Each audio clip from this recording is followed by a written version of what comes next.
Hello everyone. How are you? I hope everyone is having a wonderful day. Welcome to my channel, General Hospital 24, and new video. Too little management is a significant barrier to turning around the Health and Community Services Department. Its interim chief officer, Chris Bown, has concluded in a review of his department's leadership and management capacity. Mr. Bown, who took up a 12-month contract in April, says that reaching the standard of the best in healthcare providers will take a number of years and require additional management resources. This report concludes that the department is not overmanaged in terms of the numbers.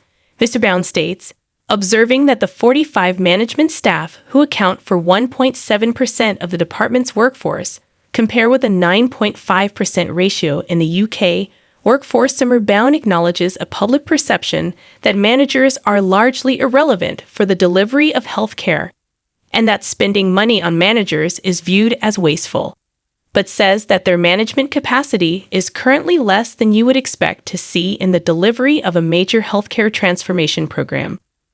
This has been identified by the HCS Change team as a significant barrier to making progress, he adds.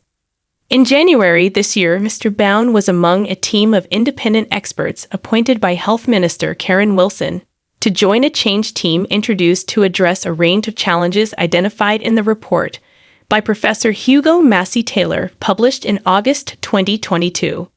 He became interim chief officer following the resignation of Caroline Landon in March. While emphasizing a commitment to identifying management/administration cost savings as part of the department's financial recovery plan, Mr. Bown nonetheless expresses concern that too few resources are currently being devoted to management. In my time as chief officer, I have met with clinical staff who believe that the department has too many managers, but also many who are looking for more management support. The truth is that we need the capacity and capability to deliver what the government of Jersey requires of its health services, he writes. He also notes that the absence of dedicated management in areas like finance, HR, and digital services, functions provided centrally by corporate services, is regarded as a shortcoming. The chief officer, turnaround team, and senior leadership team considered this a weakness for the department and are of the view that consideration should be given to changing this arrangement, he writes.